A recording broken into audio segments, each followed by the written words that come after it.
ஆக்குவான். உத்தன், அவர்களுடைய நேசத்தை முஃமின்களுடைய உள்ளத்தில் அல்லாஹ் ஆக்குவான். முஃமின்கள் எல்லோரும் அல்லாஹ் நேசிப்பவரை நேசிப்பார்கள். அதனால தான் சொல்லுவார்கள் அறிஞர்கள், முஃமினை ஒரு முஃமின் நேசிப்பான், முஃமினை ஒரு முனாஃபிக் தான் வெறுப்பான். திரும்ப சொல்கிறேன், ஒரு முஃமினை முஃமின் நேசிப்பான், எந்த நிலையிலும் கைவிடாமல் அல்லாஹ்வுடைய அன்பால் நேசிப்பான். ஒரு முஃமினை முனாஃபிக் வெறுப்பான். அல்லாஹ் நேசித்தால், அல்லாஹ்வுடைய நேசம் கிடைத்தால், ரசூலுல்லாஹி ஸல்லல்லாஹு அலைஹி வஸல்லம் சொன்னார்கள், தலாசுன் மன் குன்ன ஃபீஹி வஜத ஹலாவத்தல் ஈமான். இந்த மூன்று தன்மைகள் யாரிடத்திலே இருக்கிறதோ அவர்கள் ஈமானுடைய சுவையை சுவைத்தவர்கள். ஹலாவா, ஈமானுக்கென்று ஒரு சுவை இருக்கிறது. யார் அந்த சுவையை சுவைத்தார்களோ அவர்கள் இந்த உலகத்திலும் மறுமையிலும் வெற்றி அடைந்தவர்கள். முதல் தன்மை ஐயக்கூன் அல்லாஹு வ ரசூலுஹு அஹப்ப இலைஹி மிம்மா சிவாஹுமா.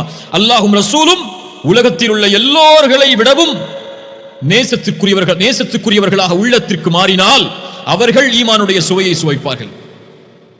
ஒருவரை நேசித்தால் அல்லாஹ்விற்காகத்தான் நேசிப்பார், இவரும் ஈமானுடைய சுவையை சுவைப்பார். குஃப்ரில் இருந்து அல்லாஹ் அவரை பாதுகாத்ததற்கு பிறகு மீண்டும் அதனை நோக்கி திரும்புவதை நெருப்பில் வீசப்படுவதை போல் வெறுப்பார், இவரும் ஈமானுடைய சுவையை சுவைப்பார் என்று ரசூலுல்லாஹி ஸல்லல்லாஹு அலைஹி வஸல்லம் சொன்னார்கள். முஃமின்கள் அல்லாஹ்வை நேசிப்பார்கள். காஃபிர்கள் தங்களோடு இருப்பவர்களை நேசித்தே இந்த உலகத்திலே வாழ்வார்கள். குர்ஆன் சொல்கிறது, وَمِنَ النَّاسِ مَن يَتَّخِذُ مِن دُونِ اللَّهِ أَندَادًا يُحِبُّونَهُمْ كَحُبِّ اللَّهِ وَالَّذِينَ آمَنُوا أَشَدُّ حُبًّا لِلَّهِ. இந்த மனிதர்களில் சிலர் அல்லாஹ்வை தவிர பிறரை தங்களுக்கு வணங்கக்கூடிய கடவுள்களாக எடுத்துக்கொண்டு அல்லாஹ்வை நேசிப்பதை போல் அவர்களை நேசிக்கிறார்கள். குஃபார்களுடைய நேசம் அது. ஆனால் முஃமின்கள் யார்? அல்லாஹ்வின் மீது எல்லையற்ற அஷத்து ஹுப்பல் லில்லாஹ், அல்லாஹ்வை அதிகம் நேசிப்பார்கள்.